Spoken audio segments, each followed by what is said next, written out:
천만 명이 넘는 구독자를 보유한 먹방 유튜버 쯔양이 몇 년간 전 남자친구로부터 폭행과 협박을 당해온 사실을 공개했습니다. 이 과정에서 이른바 사이버레카 유튜버들이 폭로하겠다며 협박했다는 의혹이 나와 논란인데요. 자세한 내용은 하재근 문화평론가와 짚어보겠습니다. 어서 오세요. 안녕하세요. 일단 무슨 일이 있었는지부터 좀 짚어볼까요? 쯔양 씨가 예. 최근에 이제 개인 자신의 채널을 통해서 과거에 있었던 일을 이야기한 건데, 쯔양 씨가 얼마 전에 한국 갤럽 조사에서 한국인이 가장 좋아하는 유튜버 1위에 올랐었거든요. 예. 그 정도로 대스타인데, 예. 이런 스타가 얼마 전에 과거에 4년 정도에 걸쳐서 전 남자친구한테 폭행을 당했다고 해서 수많은 사람들이 지금 충격을 받고 있는 그러니까요. 거예요. 예. 그러니까 쯔영 씨 주장에 따르면 대학교를 다니다 휴학을 한 다음에 남자친구랑 이제 만나게 됐는데, 남자친구한테 폭력적인 성향이 보여서 이제 헤어지자라고 했더니, 그때부터 전 남자친구가 쯔양 씨 몰래 찍은 영상이 있다고 하면서 영상을 폭로하겠다라고 협박을 하면서 이제 쯔양 씨를 이제 막 좌지우지하기 시작했다는 거죠. 예. 그러면서 거의 날마다 쯔양 씨를 폭행했고, 그래서 쯔양 씨한테 무슨 유흥업소에 나가서 일하라고 시키고, 예. 쯔양 씨가 도저히 못하겠다고 하니까 그럼 뭘로 돈을 벌겠느냐라고 해서 쯔양 씨가 그럼 개인 방송을 하겠다라고 해서 개인 방송을 하게 됐는데, 그래서 쯔양 씨가 한국 최고의 개인 방송 스타가 됐죠. 예. 근데 그 개인 방송을 찍는 하는 도중에도 거의 날마다 폭행을 했고 대부분의 소득을 갈취했다라고 쯔양 씨가 얘기해서 많은 분들이 지금 충격받고 있습니다. 네, 말씀하신 대로 어제 고백 이후에 그동안 영상 속에 쯔양 씨가 멍이나 상처가 있는 화면들을 누리꾼들이 찾기도 했는데요. 관련해서 쯔양 씨의 이야기를 저희가 정리했거든요. 먼저 듣고 오겠습니다. 그리고 이제 하루에 진짜 거의 매일 2번씩은 맞았던 것 같아요. 그리고 방송 이후에도 사실 거의 매일 맞으면서 방송을 했었어요. 그래서 약간 진짜 막 얼굴은 티난다고 몸을 때린다거나 이제 막 잘못 몇 번 얼굴 맞아서 그대로 방송을 한 적도 있고 한데, 네, 쯔양 씨 거의 매일 2번씩 맞았다. 그리고 얼굴은 이제 티가 나니까 몸을 때렸다라는 얘기를 했는데, 쯔양 씨 변호사도 방송을 같이 했었잖아요. 가스라이팅 이야기를 했더라고요.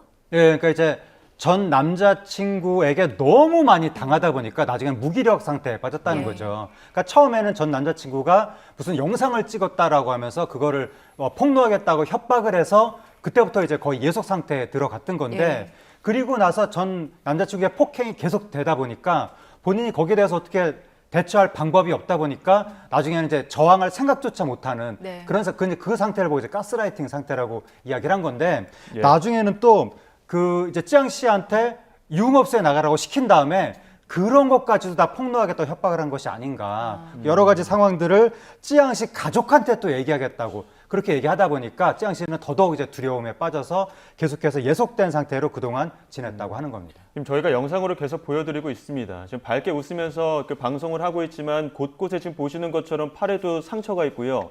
얼굴은 티가 난다고 이렇게 구타를 하지 않았지만 지금 몸에 보면 곳곳에 멍투성이거든요. 이런 부분들이 이제 다시 한번 재조명되고 있는 부분입니다. 또 한편으로는 또 전 남자친구이자 소속자 대표기도 했었던 그 폭행의 주범, 전 남자친구가 쯔양의 어떤 수익 수십억을 또 갈취한 의혹도 있다고 하는데, 이 부분 한번 영상으로 한번 듣고 다시 이야기 나눠가도록 하겠습니다. 이제 치킨 시켜 먹을 돈이 없어서 방송할 때 먹을 치킨도 못 시키고 그랬었거든요. 이제 방송이 이제 좀 많이 커져서 잘 되니까 이제 소속사를 만들더라고요. 이제 그 당시에 되게 부당한 계약도 했었는데, 이제 모든 수익의 7%는 그쪽이고 3%는 저다. 워낙 대스타잖아요. 근데 유튜브로 수익도 상당했을 텐데 본인이 방송을 위해서 치킨을 시켜 먹을 수 없을 정도로 많은 갈취를 당했다, 이런 지금 찌양 씨의 이제 이야기를 들어봤습니다. 또 과거에는 좀 어떤 수익 분배도 그렇지만 어떤 또 뒷광고 논란 때문에도 잠시 또 방송을 중단하기도 했었는데 이 부분도 남자친구 때문이었다라는 이야기를 했어요. 예, 그러니까 이제 그 찌양 씨 그 채널이 예. 뒷광고 논란에 휩싸이면서 많은 비난을 받고 한동안 방송을 중단했었거든요. 그러다가 나중에 또 복귀해서 방송을 다시 했는데 복귀하니까 또 이제 사람들이 비난을 한 거죠. 예. 그 왜 복귀를 하느냐라고 하면서. 그래서 찌양 씨가 얘기한 건 뭐냐면 이 채널과 관련해서 전 남자친구가 모든 걸 다 좌지우지했기 때문에 광고 수익 자체가 나는 받아본 적이 없고 예. 다 전 남자친구한테 돌아갔다. 그리고 그 무슨 뒷광고가 어떻게 되고 이런 과정 자체를 나는 몰랐다. 전 남자친구가 다 알아서 관리했으니까. 네. 그리고 나중에 복귀한 것도 내 의지가 아니라 전 남자친구가 시켜서 이제는 뭐 여론이 잠잠해졌으니까 복귀해라. 이런 식으로 전 남자친구가 시켜서 복귀를 했던 것이다. 라고 찌양 씨가 얘기했습니다. 예. 네. 그 수익 배분 구조가 뭐 7대 3으로 일단 그거 자체가 좀 이해가 안 되는데 그 정산금마저도 제대로 못 받았더라고요. 예, 그러니까 이게 찌양 씨가 처음에 그 전 남자친구에 의해서 융업소에 나갔을 때 네. 그 소득도 다 뺏겼다고 이야기했고 그다음에 개인 방송을 시작했을 때 초기의 소득도 다 뺏겼고 네. 근데 개인 방송이 나중에 너무 커지고 거의 기업처럼 막 됐거든요. 그 이후에는 전 남자친구가 소속사를 차려서 그때부터는 이제 계약 관계를 했다는 거예요. 네. 그래서 7대 3으로 이렇게 된 것은 이제 찌양 씨의 채널 소득을 공식적으로 70%를 가져갈 수 있는 그런 구조를 만들었다는 거죠. 네. 그런데 그조차도 이렇게 투명하게 정산을 해서 7대 3으로 나눈 게 아니라 정산 과정 자체가 불투명했기 때문에 얼마를 가져갔는지는 알 수가 없다. 찌양 씨 입장에서는. 예. 그렇게 생각을 하는 건데 일단 추정컨대는 최소한 40억 원 정도는 전 남자친구가 갈취하지 않았겠느냐라고 생각을 하는데 문제는 찌양 씨가 계속 예속된 상태로 있다가 이제 직원들의 도움을 통해서 전 남자친구한테 벗어났다고 합니다. 그래서 전 남자친구한테 마침내 이제 고소를 하게 됐는데 그 경찰 수사가 진행되는 도중에 전 남자친구는 극단적인 선택을 해버린 거예요. 그래서 이 사건이 완전히 그 처벌까지 나가지 못하고 수사 도중에 예. 공소권 없음으로 그냥 종결되고 말았습니다. 예. 그 힘든 기억일 텐데 힘든 고통이었 그 4년이라고 하면 참 그 긴 고통의 시간이었을 텐데 이런 사실을 공개하는 것도 참 힘들 겁니다. 그런데 이것도 본인의 의지로 공개한 게 아니지 않습니까? 그렇죠. 찌양 씨는 절대로 이런 사실이 알려지지 않기를 바랬다는 거예요. 예. 그런데 이게 타이에 의해서 지금 공개가 된 건데 한 유튜브 채널이 찌양 씨가 그동안 이른바 그 사이버 레카라고 불리는 이슈 폭로 유튜버들한테 협박을 당해왔다라고 또 폭로를 한 거예요. 예. 그러니까 폭로 당했다라고 그 예. 내용조차 또 폭로를 하면서 예. 그 찌양 씨 입장에서 알려지지 않기를 바랬는데 말하자면 아우팅을 당한 거죠. 폭로를 당한 예. 거죠. 예. 그래서 찌양 씨가 갑자기 급하게 11일 날 직접 방송을 하면서 자기 스스로 이제 과거의 일을 이야기한 건데 그러니까 두 번에 걸쳐서 첫 번째는 사이버 레카 유튜버들한테 폭로 협박을 당했고 두 번째는 실제로 또 다른 유튜버한테 폭로를 당해서 지금 찌양 씨가 계속해서 어려운 처지에 처한 것이 아닌가. 근데 그 사이버 레카라는 게 뭐냐면 그 왜 레카라고 교통사고가 나면 빨리 가서 견인하는 그 차량 있잖아요. 네. 그것처럼 일부 유튜버들이 어떤 이슈가 있을 때 사실관계 같은 거 확인을 하지 않고 무조건 빨리 터뜨려서 조회수를 올리려고 하는 것이 아니냐. 그래서 사이버 레카라는 별명이 붙었는데 나중에는 그것이 뭐 속도 이런 것과 상관없이 누군가의 이슈에 대해서 무조건 터뜨리고 보는 이런 걸 이슈 폭로 유튜버를 포괄적으로 사이버 레카라고 부르게 됐는데 지금 네티즌들이 레카 연합이라는 데가 있다고 지금 네티즌들이 이야기하고 있거든요. 예. 근데 이게 실체가 있는지는 모르겠으나 어쨌든 거기에서 소속됐다고 지목된 몇몇 유튜버들이 찌양 씨 관련해서 이 이슈를 뭐 터트리네 마네 뭐 돈이 되네 마네 이런 식의 대화를 나눴다. 이런 이야기가 나오다 보니까 그 유튜버들에 대해서 지금 공분이 폭발하고 있습니다. 예. 네. 이게 말씀하신 대로 사실관계 같은 건 확인하지 않고 일단 터뜨리고 책임은 지지 않는 행태인 건데 결국에 돈이 목적인 겁니까?